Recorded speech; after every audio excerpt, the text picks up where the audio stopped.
সুপ্রিয় শিক্ষার্থীবৃন্দ, আমি বীরেন্দ্রনাথ রায় অমৃতলাল দে মহাবিদ্যালয়ের পক্ষ থেকে তোমাদের আন্তরিক অভিনন্দন জানাচ্ছি।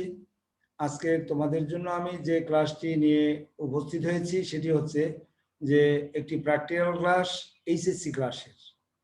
তো এইচএসসি ক্লাসের যে আইসিটি বই, সেই আইসিটি বইয়ের পঞ্চম অধ্যায়ের একটি প্র্যাকটিক্যাল, সেই প্র্যাকটিক্যালটি আমি এখন তোমাদের সামনে উপস্থাপন করব। সেই প্র্যাকটিক্যাল ক্লাসটি হলো যে সেন্টিগ্রেড তাপমাত্রাকে কিভাবে আমরা ফারেনহাইটে রূপান্তর করতে পারি বা ফারেনহাইট তাপমাত্রাকে সেন্টিগ্রেডে রূপান্তর করতে পারি। আমাদের সেন্টিগ্রেড তাপমাত্রাকে কিভাবে আমরা ফারেনহাইটে নেব সেটা আমরা এখন তোমাদের সামনে সেটা আমি উপস্থাপন করব। তো আমাদের দেখো, সেন্টিগ্রেড তাপমাত্রাকে ফারেনহাইটে রূপান্তর করার জন্য আমাদের পদ্ধতি দেখো। এখন তাহলে আমরা এখন সেখানে তোমাদেরকে নিয়ে যাচ্ছি। তো এখন দেখো, আমরা প্রথমে আমরা সব ভিডিওগুলোতে আমি প্রথম মাইক্রোসফট ওয়ার্ডে আমি কাজ করেছি। তারপরে মাইক্রোসফট ওয়ার্ডে আমাদের এই প্রোগ্রামটি আমরা লিখব। কেন? আমাদের ফন্টটাকে শুধু বড় আকারে দেখানোর জন্যই আমরা মাইক্রোসফট ওয়ার্ডে এই প্রোগ্রামটি তৈরি করব। তো আমরা এখন মাইক্রোসফট ওয়ার্ড খুলে দিচ্ছি। এই যে আমার ডেস্কটপে তুমি দেখতে পাচ্ছ মাইক্রোসফট ওয়ার্ড, ডাবল ক্লিক দিয়ে আমি প্রোগ্রামটি খুলে দিলাম। এবারে খুলে দিয়ে এবারে এই যে এটার উপরে ক্লিক দিয়ে আমার স্ক্রিনটা ছোট হয়ে গেছে, এই জন্য দিলাম। এবারে এখন দেখো, এখন ফন্টটাকে আমি একটু বড় করে নিচ্ছি কন্ট্রোল দিয়ে। এবারে থার্ড ব্র্যাকেটের উপরে ক্লিক করলে পরে এই ফন্টটি বড় হয়ে যাবে। এখন আমাদের প্রথম যে প্রোগ্রাম তৈরি করার জন্য, সি ভাষায় আমরা প্রোগ্রাম তৈরি করার জন্য আমাদের প্রথমে এখানে কমেন্ট সেকশন ব্যবহার করতে হয়। এই কমেন্ট সেকশনটি ব্যবহার না করলেও হয়। এই কমেন্ট সেকশন ব্যবহার করার জন্য আমাদের স্ল্যাশ এবং এরপরে আমাদের স্টার চিহ্ন ব্যবহার করতে হয়। স্ল্যাশ স্টার দিয়ে এখানে আমরা যে প্রোগ্রামটি লিখব, যে ডিটারমাইন, এখানে যা ইচ্ছা তাই লেখা যায়, এটি এই লাইনটি না লিখলেও হয়। Determine fahrenheit to centigrade to fahrenheit, transfer fahrenheit, determine fahrenheit to centigrade to fahrenheit. সংক্ষেপে লিখি, সেন্টি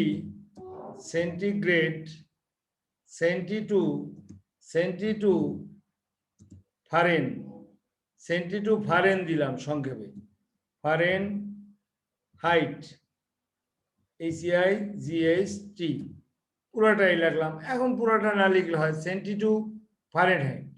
হ্যাঁ, সেন্টিগ্রেড যখন এটাও দিলাম পুরোটাই লিখে দিই, GRADE, centigrade to Fahrenheit, determine centigrade to Fahrenheit temperature, TEMP, temp করে দিলাম। এই এখন এটা করার পরে determine centigrade to Fahrenheit temperature, centigrade থেকে ফারেনহাইট টেম্পারেচারে আমরা নেব। এখন বা এটা আমরা করতে পারি determine convert centigrade to Fahrenheit temperature, কনভার্টও দিয়ে দিই একটু, কনভার্ট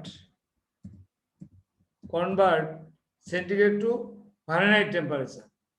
তো আমাদের দেখো, এখন আমরা এখানে এটা দেওয়ার পরে আমরা এখন স্টার স্ল্যাশ দিয়ে দেবো, এই স্টার এই স্ল্যাশ কমপ্লিট করলাম। এখন আমাদের এখন এন্টার করে আমাদের প্রথম আমরা বলেছি যে প্রোগ্রামিং এর প্রথম মেইন চূড়া বা মেইন চূড়ামণি সেটি হচ্ছে আমাদের প্রিন্সিপাল ফাইল। সেই প্রিন্সিপাল ফাইলটিকে আমরা stadio.h বলে থাকি। এই stadio.h এটি আমাদের প্রথম আমাদের ব্যবহার করতে হবে। তো এখন দেখো যে এটা করার জন্য আমরা প্রথমে হ্যাশ চিহ্ন ইউজ করব, হ্যাশ দিয়ে আমাদের ইনক্লুড করতে হবে, ইনক্লুড দিয়ে এখন এবারে stadio.h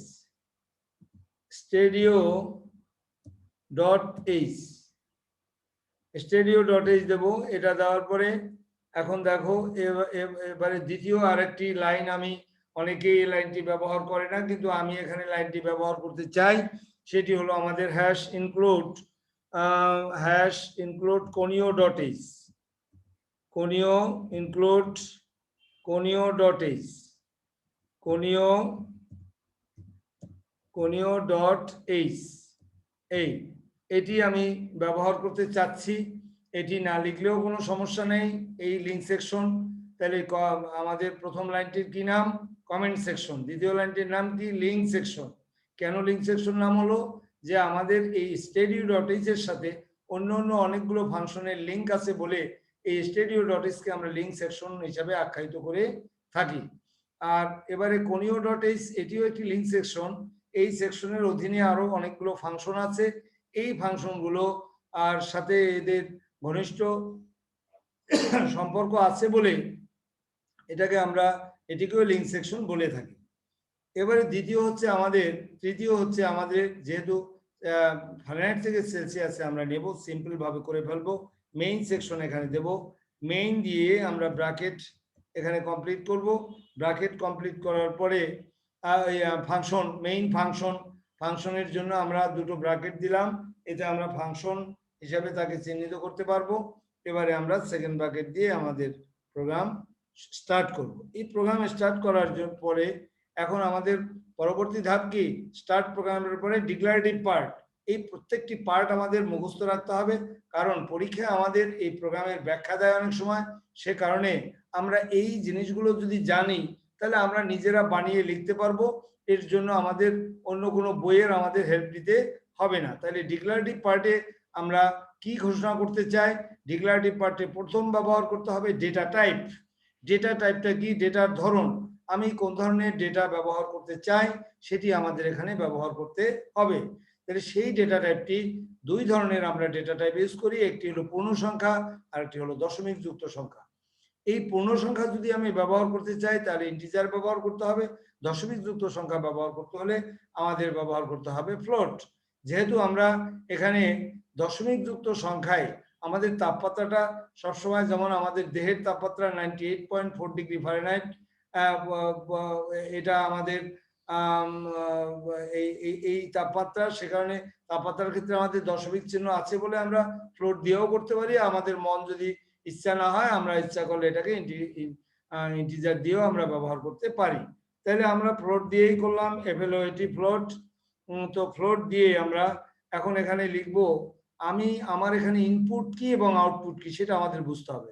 সেন্টিগ্রেড থেকে আমরা ফারেনহাইটে চলে যাচ্ছি, অর্থাৎ সেন্টিগ্রেড তাপমাত্রাকে যাতে আমি রূপান্তর করতেছি সেটি হলো আমি ফারেনহাইটে আমি রেজাল্টটি পাবো। সেন্টিগ্রেড তাপমাত্রাকে আমি ফারেনহাইটে নিচ্ছি, অর্থাৎ ফারেনহাইটে আমি ফলটি বের করব। সেন্টিগ্রেড টু ফারেনহাইট, সেন্টিগ্রেড থেকে ফারেনহাইটে চলে যাচ্ছে। তাহলে ফারেনহাইট তাপমাত্রায় আমি রূপান্তর করব। তাহলে এখানে ইনপুট হচ্ছে কি? সেন্টিগ্রেড হচ্ছে আমাদের ইনপুট আর ফারেনহাইট হচ্ছে আমাদের আউটপুট। তাহলে ফ্লোট দিয়ে আমরা দিলাম এখানে সি।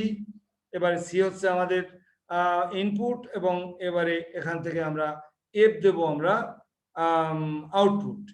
আমরা বড় হাতের এফ দিলাম, আর ইনপুটটাও বড় হাতের দিয়ে এখানে এগুলো বড় হাত দিলে কোনো সমস্যা নেই। কিন্তু এই ফ্লোটটা ডেটা টাইপটি এটি কিন্তু তোমাকে ছোট হাতের অক্ষর ব্যবহার করতে হবে। এবারে আমাদের এই ইনপুট আমরা আউটপুট দিলাম, তাহলে ডেটা টাইপ এবং প্লাস তার সাথে আমাদের বসবে ইনপুট কোনটা দেব এবং আউটপুট কি পাবো। এই দুটো জিনিস আমাদের এখানে ব্যবহার করতে হবে। এই ইনপুট আউটপুট ছাড়াও আরো যদি কোনো কিছু ঘোষণা করার প্রয়োজন হয় সেগুলো আমাদের এখানে ঘোষণা করতে হবে। এবারে আমরা সেমিকোলন দিয়ে আমরা এখান থেকে বেরিয়ে যাচ্ছি। এবারে যাওয়ার পরে এখন আমরা কম্পিউটারকে বলবো যে কম্পিউটার, আমি তোমাকে সেন্টিগ্রেড তাপমাত্রার আমি তোমাকে ইনপুট করতে চাই। আর একটু দিয়ে রাখি যে কোনিও.h এর একজন লিঙ্কিং ফাংশন, অর্থাৎ সিএলআর এসসিআর, এটি না দিলেও কোনো সমস্যা আমাদের নেই। তারপরে শেখানোর জন্য আমি দিচ্ছি এই ফাংশন। এবারে আমরা একটা সেমিকোলন দেব, নাহলে হারিয়ে যাবে এক সময় যে সিএলআর এসসিআর দিয়ে কি করে। স্ক্রিনটাকে পরিষ্কার করার জন্য, পরিষ্কার রাখার জন্য এটি আমরা ব্যবহার করি। এটি ব্যবহার না শিখলে এক সময় ছেলেমেয়েরা দেখা যাবে যে অনেক সময় ভুলে যেতে পারে, এই জন্য আমরা ব্যবহার করব। এবারে আমি কম্পিউটারকে বলবো যে আমি তোমাকে সেন্টিগ্রেড তাপমাত্রা আমি ইনপুট করতে চাই।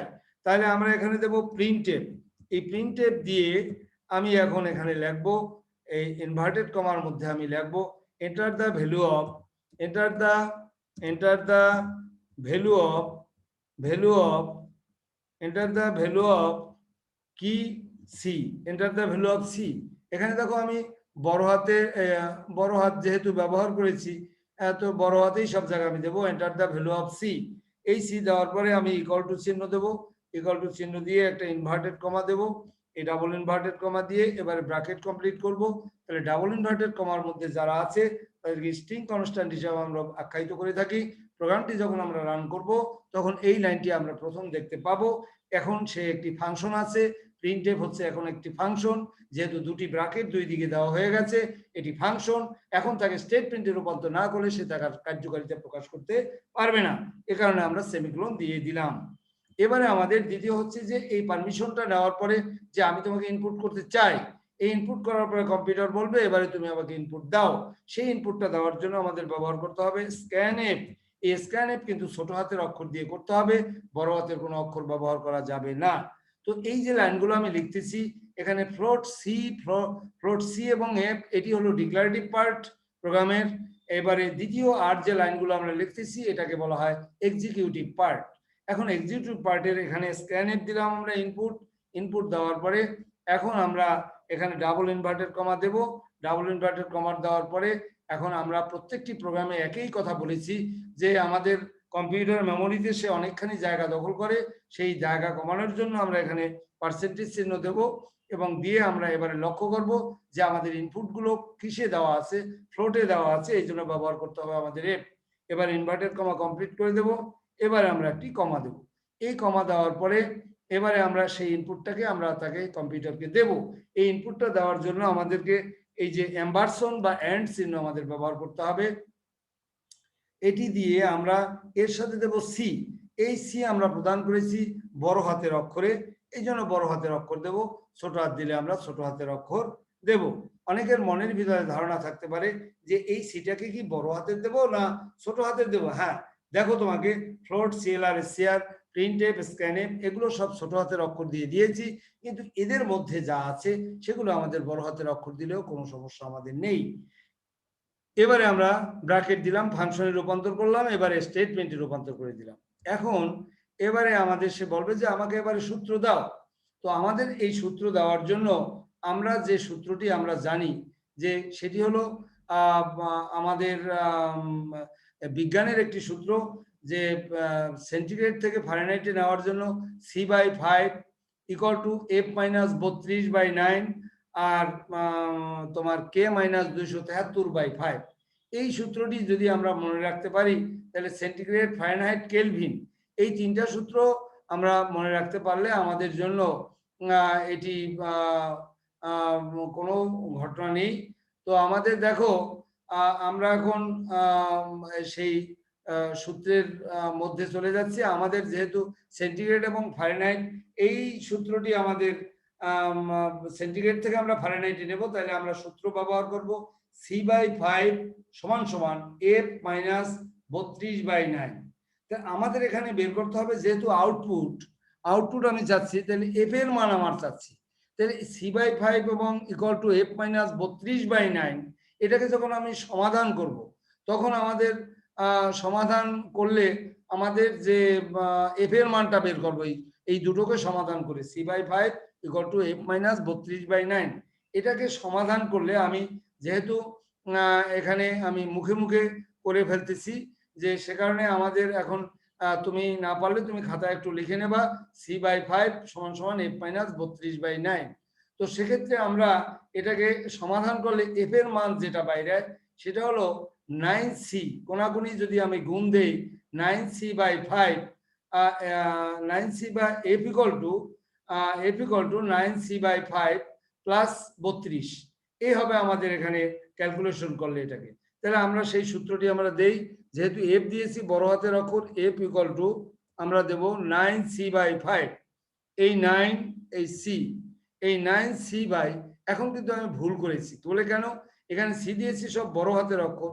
9C আমাদের এখন 9C লিখলে হবে না, 9 স্টার সি, 9 স্টার সি দিতে হবে, যেহেতু 9 এর সাথে সি গুণ অবস্থায় আছে। 9C/5, এই যে 5 দিলাম আমরা, 9C/5 প্লাস আমাদের হচ্ছে 32, এই 32, 9C/5 প্লাস 32, এবারে দিয়ে দেবো আমরা সেমিকোলন, স্টেটমেন্টে রূপান্তর করে দিলাম। এখন দেখো আমরা এন্টার করে আমরা এখন ইনপুট দিলাম, আমরা তাকে সূত্র দিলাম। এখন আমি তাদের কাছ থেকে ফল চাচ্ছি। এই ফল পাওয়ার জন্য আমরা দেব প্রিন্টএফ। এই প্রিন্টএফ দিয়ে ইনভার্টেড কমার ভিতরে আমি লিখব আমাদের শো দ্য রেজাল্ট, আমাকে রেজাল্ট শো করো, show the result, the result, show the result, RESULT, এই রেজাল্ট দিয়ে ইকুয়াল টু চিহ্ন দিতে হবে। এবারে আমাদের রেজাল্টটা তোমাকে কোনভাবে শো করব, এবারে সে বলছে যে আমি এখানে আউটপুট, যেহেতু এফটাকে আমি দিয়েছি কোথায়, এখানে ফ্লোটে দিয়েছি, তো ফ্লোটে দেওয়ায় আমাকে এখানে পার্সেন্টেজ চিহ্ন দিয়ে এবারে এফ ব্যবহার করতে হবে। এফ ব্যবহার করলে দশমিকের পরে 6 ডিজিট হবে আমাদের, বা 6 ডিজিট হবে। আমরা যদি এখানে কমিয়ে দিতে চাই, যে আমি মনে করো 4 ডিজিট চাচ্ছি, তাহলে আমরা দেব দশমিক চিহ্ন দিয়ে 4F দেব। এই দশমিক 4F দিলে পরে সে দশমিকের পরে 4 ঘর দেখাবে, শুধু এফ দিলে দশমিকের পরে 6 ডিজিট সে দেখাবে। এখন আমরা দিয়ে এবার এটা আমাদের মনের ইচ্ছা, কেউ 4 দিলে হবে, 3 দিলে হবে, 5 দিলে হবে, 6 দিলে হবে, যার যেটা মন চায়। ইনভার্টেড কমা দিয়ে এবারে আমরা কমা চিহ্ন দেব। এই কমা চিহ্ন দিয়ে এবারে আমি সেখানে লিখবো আমার ওই এফ, এই এফ লিখে দিলাম, যে আমি এফটাই তো মূলত ফলটা চাচ্ছি। এখন আমরা ব্র্যাকেট দিয়ে এবারে আমরা সেমিকোলন দেব, দিয়ে এবারে আমরা বলবো যে গেস করো, GETCH, গেস, গেস দিয়ে এই ইনভার্টেড কমা দিলাম, এবারে আমরা সেমিকোলন দেব। এবারে দেওয়ার পরে এখন আমরা প্রোগ্রাম শেষ করতে যাচ্ছি।